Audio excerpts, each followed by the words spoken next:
Welcome back to another video, and today is quite a sensitive one because we are going to be butchering our chickens on this video. So a few days have passed since we actually did that, and now I'm just going to walk you through the process. We've got all of the footage, so I'm going to put it together and put a bit of a story behind it so you can see exactly what we're doing and how we manage processing our chickens here on the Smallholding.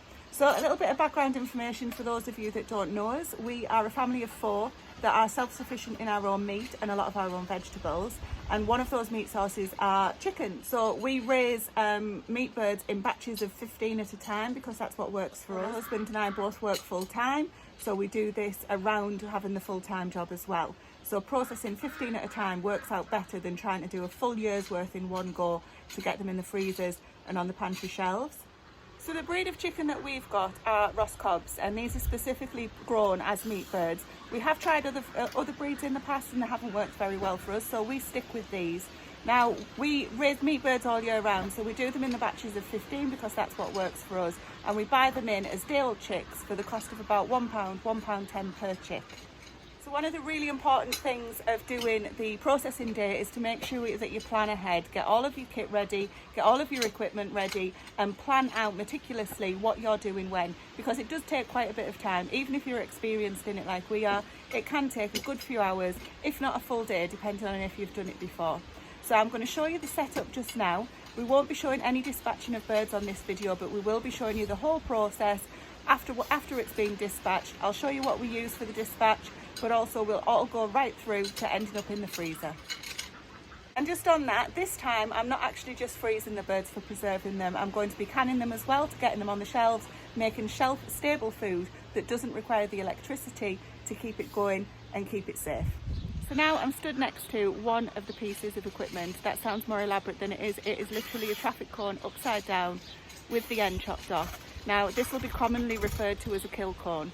So what you guys need to do if you're going to do this, or what I would do if I was going to do this, is understand what the laws are where you live in order to be able to dispatch the birds at home. So here there's a requirement to stun them before you bleed them out. So all of the details are on the government website if you want to familiarise yourselves with them. I'm not going to get into that side of it in today's video, but we choose to use this cone to keep the birds from flapping and injuring themselves before and after they go in the cone. They get stunned or get the necks broken, and then they get the throat slit so that they can bleed out. Once the bird's been stunned, Stephen will bleed it out by cutting its neck and leaving it in this cone for about a minute. That's all it takes to bleed it out. But before we get any further into that, let me show you the rest of the setup from the footage that we got on the day. This is our boiler we're going to dip the chickens in. It's a 30-litre boiler. That wants to be up to 54 degrees or thereabout. Then onto the plucker, which is just these rubber fingers that just spins and takes the majority of the feathers off the bird. And then from there we'll just put them onto this table until we've done all 15, and then we'll just finish hand plucking them on there.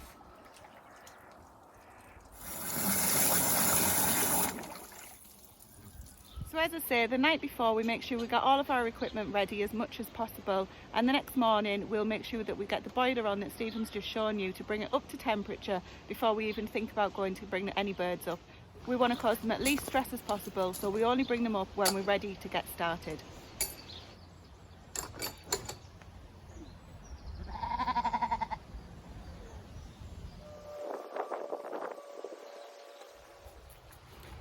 We literally use an old laundry basket that's got cotton lining in it, so it's nice and soft for them, and it's got an easy to use lid on it. We pop those birds in there and then we just bring them up so they're in a safe, secure basket, hopefully comfortable for the short journey that they've got to travel from the field up to where they'll be processed. There's that one.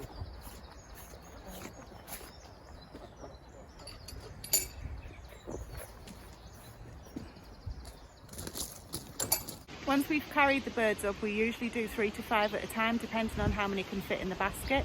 We bring them up to the processing area and we leave them in the basket until it's their turn. We take one out at a time, we dispatch it, we pluck it, and we'll leave it on the table. We don't allow the other ones to see what's going on, so we make sure that one is processed before we go back and get another one out of the basket.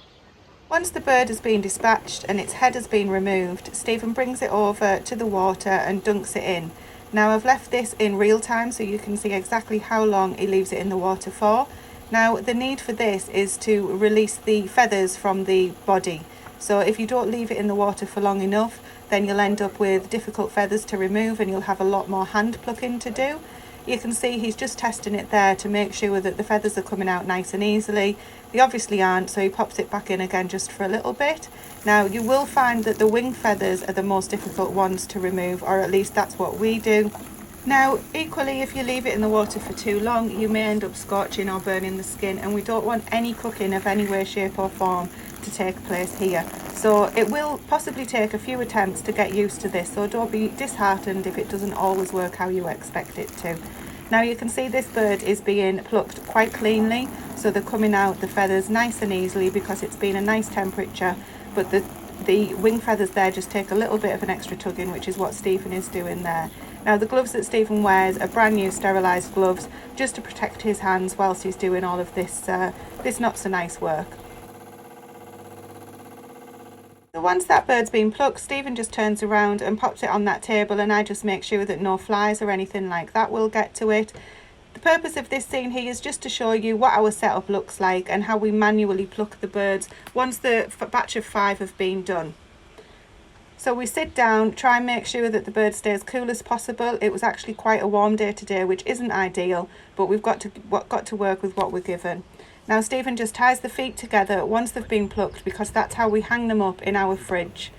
After each batch of 5, we have a quick tidy up just to make sure that there's no contamination from one batch to the next, and it's always good just to have a good clean working surface. Now here you can see that I'm just working on a single bird just to show you what it looks like, of a bit more of a close-up with all of the feathers that are left after the plucking has taken place. So there's just a few difficult ones to get out there, but it doesn't take too long, and between the both of us we soon get this done.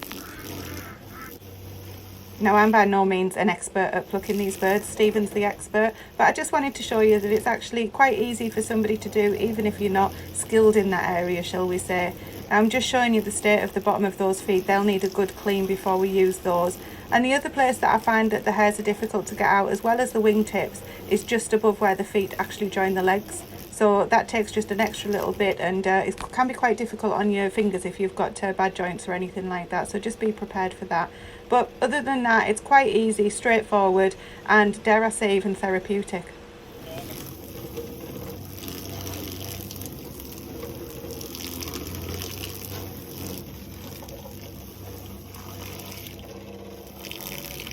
Right, it's the next day. The chickens have been hanging in the fridge overnight, so now we're going to just dress them all first, all 15, and then we'll take them in the kitchen and joint them all up. So I have got a video on how to dress a chicken in less than a minute, so I'll just give you a quick run through on this one of how we do it. So you just get yourself a pair of garden secateurs and just cut the feet off.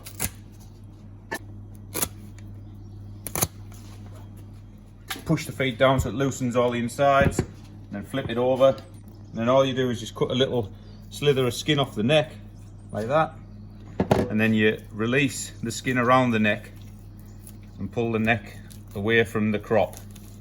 And you get your secateurs, cut that neck off nice and low, and then put that in the neck bowl. Then to get the crop out, you just get your fingers down the sides and pull all that crop away from the skin of the neck like that. And then you just get your knife in there and just loosen it up and just cut that bit off, leaving a flap of skin there so it'll cover the neck hole. And then all you do with the front is you just cut the tiny little nick like that. You don't even have to go through, because your thumbs will break the seal. Then you just put your thumbs in, pull it open just enough so you can get your hands in. And you just get your hands inside, moving everything out the way and going right to the back till you can feel the windpipe at the back. Then when you feel the windpipe, just pull that, which will come away, and then just scoop everything forward. Then all you do is just get your liver separated from everything else, get it between your 2 fingers, and this gall baggie, you don't want to burst that, so you just nip there, pull that off, and the liver and the hearts will just come away. Then all you do with everything that's left, just pull all that forward, get your knife in the side and just cut around that vent, just taking it all out in one go. And go in the bin. And then the last thing is you want the lungs out, so you just put your fingers in there and you just pull that one out at that side, and then you go in this side with this hand and pull that one out at that side, and that's them two out. And you get onto the wipe, and there it is, all done. Tuck the wings under, and there's your dressed chicken.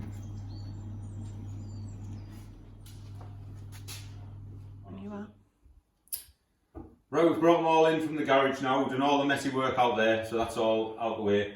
So we've brought them all in here now to joint and do what we're going to do with them. So we've weighed them all. They range from 2 to 2.8 kilos. I think that's about 2.6. And then we've got the tubs of the necks for stock, the liver for pate and other recipes, and the hearts for the dogs. And then we've got the 15 chickens. So today we're not doing any whole birds because, like I said in one of our other videos, we do about 3 or 4 batches a year, and this is our second batch. So we kept whole birds out the last one. So all these are going to be for is joints and some halves. So let's get to it.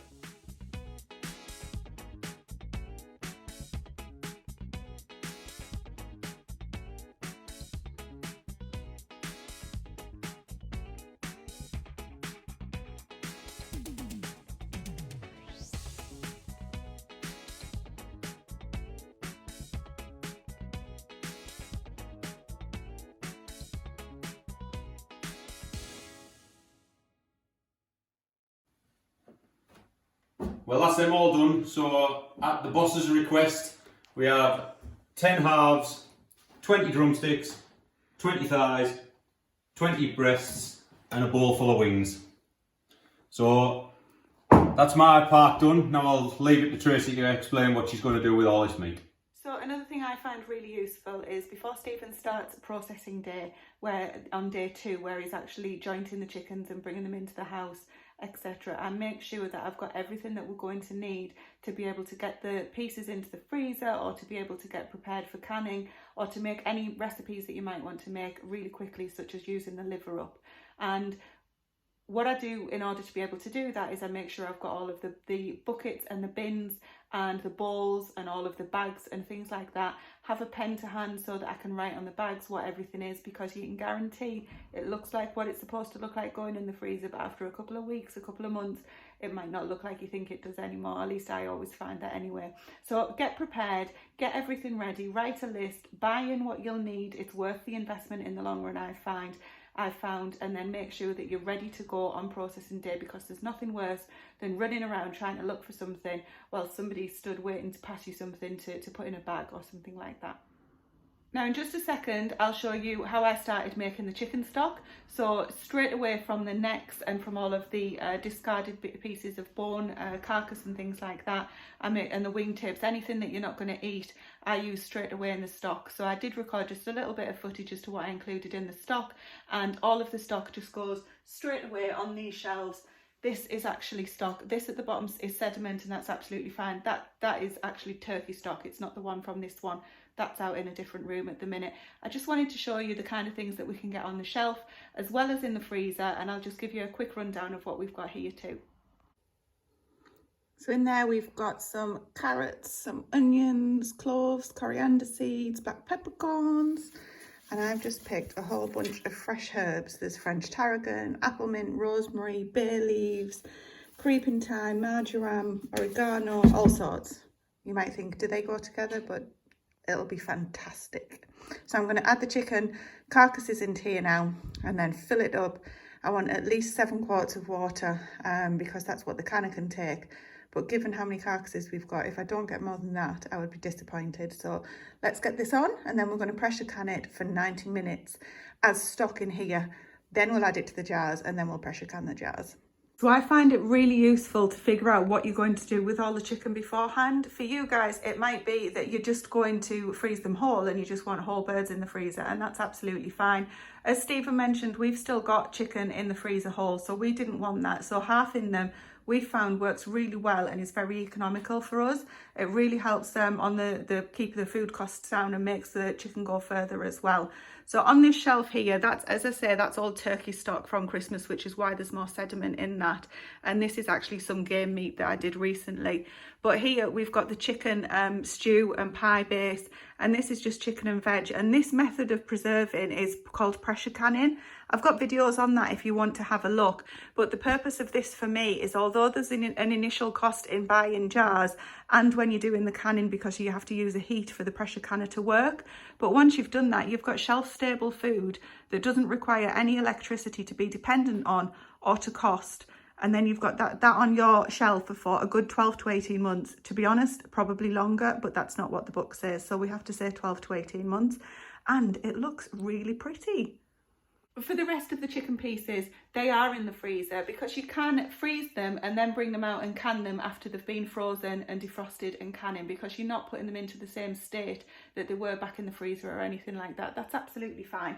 So that's something that I will be doing, because you need to figure out as well, or it's a good idea to figure out what you're going to do with all of the chicken ahead of time. So if you've got something, you don't want to be starting too late in the day and not leaving yourself enough time if you need to make recipes that very same day, or maybe you need to plan something for the next day. So maybe it's a 3-day process for you guys, which it is for us as well. Certain things need using more quickly than others. I wouldn't want to leave the stock too long before I make a nice stock and waste all of that good leftover chicken pieces. Equally, don't do what we've done in the past and not get to the liver in time, because that's something that I have done and it's not ideal. I don't want to do that, but it's a reality. Liver needs to be used up within 48 hours ideally to make a nice recipe. And yeah, we've suffered from that as well. We're not perfect by any means. So figure out what you're going to do with them. Get them on your shelves, get them in your freezer, get them eaten straight away, but do whatever's going to work for you. And I hope that this has helped a little bit. If you've got any questions or anything that you'd like us to help answer based on our experience, because after all, although I may have said you need to do this, you don't. Do it your way and what's right for you. I'm just trying to share what experience we've had, and we hope that you find this encouraging and that you even think about doing this yourself if you're in the position where you can. And we hope that this encourages you to try this if it's something that you're interested in doing. We will be doing another video to follow up for this on our next slot, because no doubt we'll get questions and comments in between now and then, and we can include answers to those as part of the next video as well. But for now, I hope that this has been helpful. Stephen's disappeared to do another job, but I'm sure he thinks the same. And thanks for watching. If you found this useful, please will you give it a thumbs up so YouTube knows to suggest this video to other people as well. But for now, that's it from us. Catch you later.